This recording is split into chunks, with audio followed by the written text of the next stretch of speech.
Në një linë drejt për drejt në Skype online kemi zotin Leon Sansani për diskutuar më gjërësisht në lidhje me paqen fiskale, por edhe objektivat e bëra publike nga qeveria shqiptare, nga kryeministri dhe ministrat në një bashkëbisedim me përfaqësuesit e bizneseve. Leon, përshëndetje, mirë se erdhët. Përshëndetje Lidion, kënaqësi. Ta nisim me paqen fiskale duke marrë shkaz nga bashkëbisedimi që u zhvillua ditën e djeshme mes kryeministrit Rama, ministrave Ibrahimaj dhe Malaj dhe përfaqësuesve të bizneseve. U bën publike më tepër detaje, u tha, por jo në mënyrë shumë të qartë në lidhje me përjashtimin e sektorit ndërtimit nga kjo paqe fiskale. Fillimisht, Leon, si mendoni, duhet ketë diferencime në këtë aspekt, sepse tek e fundit i tillë është edhe procesi se si funksionon sistemi ose sektori i ndërtimit. Ka një qëndrueshmëri, pra nuk ka shumë shitje gjatë periudhës së ndërtimit dhe shitjet më të mëdha i ka në një periudhë 2 apo 3 vjeçare, apo edhe 1 vjeçare. Po, nëse i bëjmë një analizë të shpejt gjithë diskutimit apo takimit të ditës së djeshme të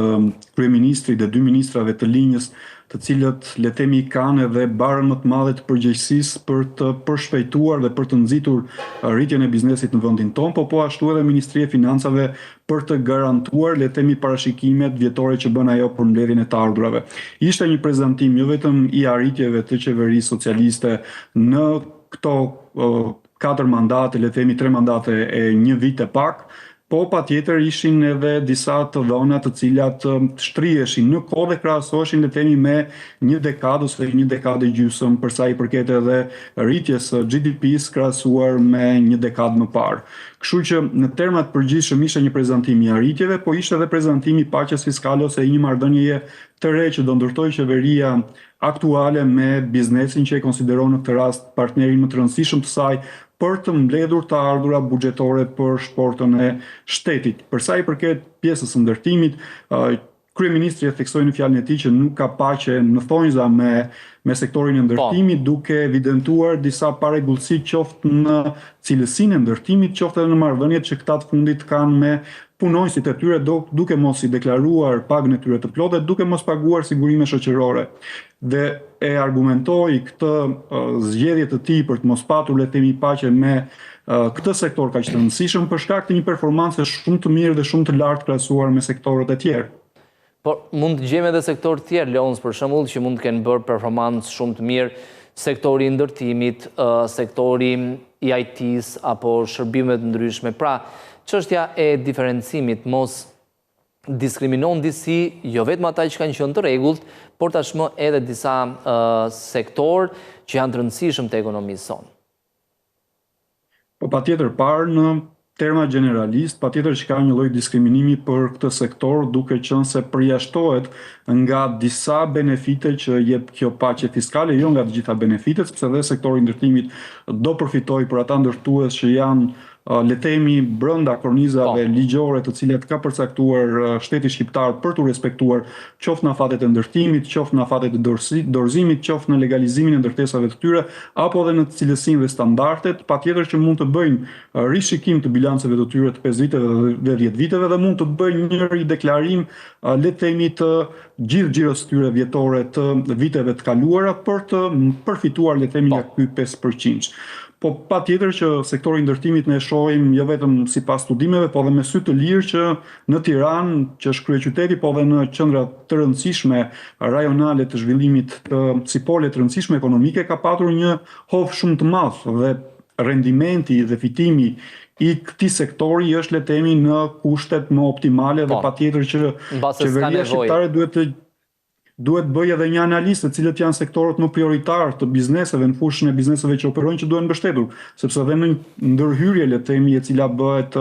në formë të menjëhershme dhe bëhet në të gjithë sektorët, është e pamundur edhe për këllqet e qeverisë, por edhe të aspektit financiar. Po. Ndërkohë, Leons, paqja fiskale është e shtrirë në disa dimensione. Një ndër to është fshirja automatikisht e detyrimeve 10 vite e mëtej të vjetra. Pra, çfarë janë detyrime para 2014, fundit të 2014 do të fshihen. Një veprim i tillë që gjithsesi ka mbështypjen kanë qenë detyrime të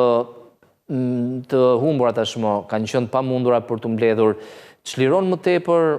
potencial thjesht për faktin që ata të cilët duan të merren me një biznes aktualisht kanë një njollë në të kaluarën të 10 apo 15 viteve më parë dhe kanë pengesa për hapjen e llogarie bankare në marrëdhëniet me QKB-n, me tatimet, pra me të gjitha institucionet shtetërore. Po unë besoj që këto bizneset cilat tashmë kanë këto problem të tillë dhe një pjesë e tyre mund ta kenë të adresuar edhe në rrugë gjyqësore dhe janë në proces gjyqësor, u theksua edhe përgjatë takimit që ato bizneset të cilat tërhiqen nga padia që mund të kenë kryer ose nga ankimimi që kanë kryer për sa i përket këtyre detyrimeve dhe gjobave që kanë ndaj shtetit shqiptar, mund të përfitojnë nga paqja fiskale. Ata të cilat zgjedhin të qëndrojnë le të themi vendimarrjes tyre të parë dhe ndjekin proceset gjyqësore automatikisht përjashtohen. Kështu që është e qartë le të themi marrëdhënia që qeveria shqiptare do të ndërtojë me biznesin dhe patjetër do të ndërtojë një lloj marrëdhënie paqeje duke shmangur proceset gjyqësore dhe rrugën formale gjyqësore për të evituar jo vetëm kostot e buxhetit të shtetit në rastet kur shteti kapet në shkelje, po ashtu për të hequr le të themi edhe barën fiskale që mund të rëndojë pastaj tek bizneset nëse janë ato në faj. Gjithashtu në këtë takim u theksua që bizneset duhet jenë fair në deklarimet e tyre të 5 viteve të fundit, duke qenë se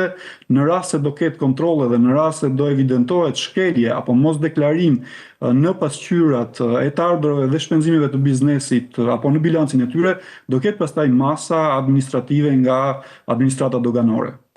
dhe tatimore. Po, mendoni se do të ketë interes Leonc në lidhje me rishikimin e bilanceve për vitet e kaluara, por njëkohësisht edhe për vitet në vijim të pranojnë 18% fitim dhe që do të paguajnë sipas ligjit dhe mbi këtë 18% do të përfitojnë ulje në nivelin e 5%. Po, unë besoj që patjetër është një gjetje e duhur që ty në fund nëse bëjmë një përllogaritje matematikore të thjeshtë i bie që të paguash 13%.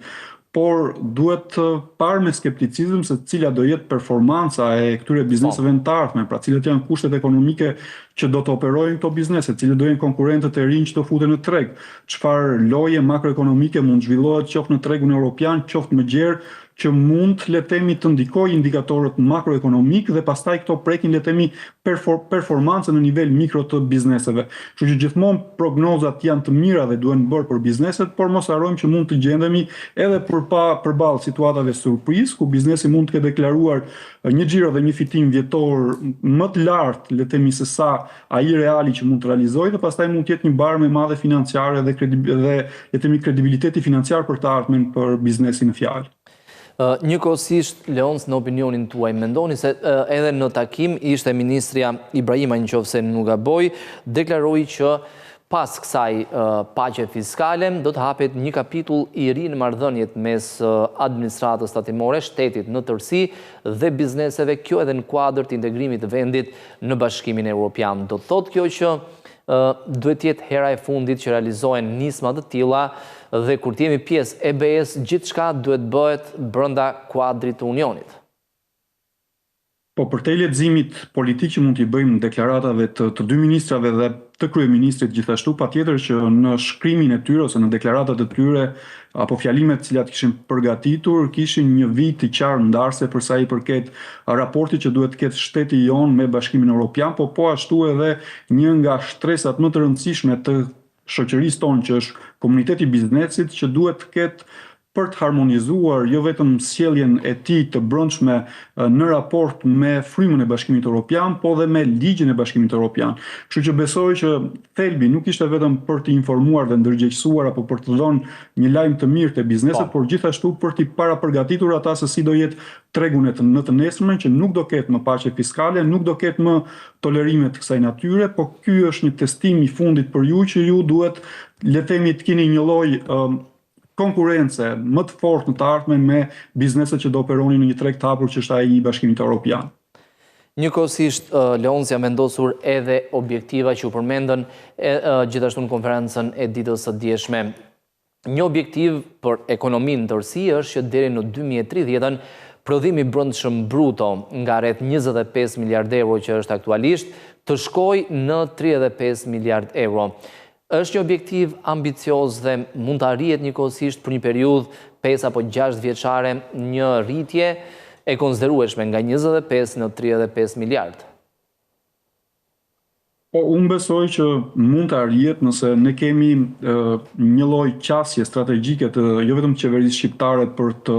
investuar në sektor të rëndësishëm, por po ashtu dhe një politik lehtësuese për investimet e huaja direkte, por dhe për investitorët tanë shqiptar për të gjeneruar rritje ekonomike. Se patjetër që qeveria shqiptare do bëjë investime të rëndësishme në infrastrukturë apo në sektor të rëndësishëm që mbulojnë shërbimet e qytetarëve dhe të bizneset, po nga ana tjetër, kjo është e pamjaftueshme ky lloj investimi dhe kjo lloj rritje ekonomike që vjen nga sektori publik dhe duhet patjetër që të mbështetet nga sektori privat. Dhe nëse ne nuk kemi një rritje, le të themi me 2-3 herë të investimeve të huaja direkte apo dhe të investimeve të brendshme kapitale nga bizneset që operojnë në vendin tonë në sektor të ndryshëm, po dhe duke diversifikuar sektorët e ekonomisë, sepse nuk duhet të jemi të orientuar drejt ekonomisë konsumit, por siç e tha dhe ministrja Ibrahimaj në takim, duhet të orientojmë drejt ekonomisë së prodhimit. Dhe patjetër nëse ne orientojmë ekonominë drejt ekonomisë prodhuese, mund të kemi një rritje të tillë të GDP-s, por nëse vazhdojmë me të njëjtin trend, duke konsumuar produkte të importit apo duke konsumuar produkte të cilat nuk kanë shtim në vlerën e tyre, në zinxhirin e tyre, patjetër që rritja do jetë jo ajo e parashikuar. Është pikërisht industria prodhuese Lons ajo që ofron qëndrueshmëri afatgjatë që përbën realisht bazat e një ekonomie, sepse aktualisht turizmi dhe ndërtimi, kjo e fundit është në shërbim të parës në shumicën e rasteve, janë ciklik dhe mund përballen njëkohësisht edhe me goditje të formave të ndryshme, qoftë brendshme, qoftë jashtme. Po patjetër, për sa i përket industrisë prodhuese, Shqipëria duhet të bëjë më mirë dhe ka potencial të bëjë më mirë për këtë industri, qoftë për sa i përket sektorit të bujqësisë, që është le të themi paradhoma në thonjza e furnizimit të industrisë prodhuese, por qoftë edhe industrive të tjera që i përkasin mineraleve apo edhe industrisë përpunuese të naftës, gjë që ne naftën tonë e çojmë bruto dhe pastaj marrim naftë e cila është neto e përpunuar për të furnizuar, le të themi, gjithë automjetet apo gjithë transportin në vendin tonë, gjë e cila duhet, le të themi, gjendur jo vetëm mekanizma, por edhe incentiva për të mbështetur aktor vendaze të huaj që ne ta mbajmë këtë vlerë brenda ekonomisë tonë. Në momentin kur ne eksportojmë një produkt i cili është bruto dhe nuk ka marrë një vlerë e cila është më e lartë në aspektin financiar, por dhe në aspektin e cilësisë së përdorimit brenda vendit, por edhe për eksport, patjetër që ekonomia do të uret dhe do jetë në të njëjtin stagnacion që ka qenë vitet e fundit. Ndërkohë, sektorët, për shembull nëse marrim sektorin e bujqësisë, ka hapësirë aty për të futur linjat e prodhimit, pra për të bërë përpunim apo edhe prodhim, sepse edhe në lidhje me eksportet bujqësore është një objektiv dyfishim i tyre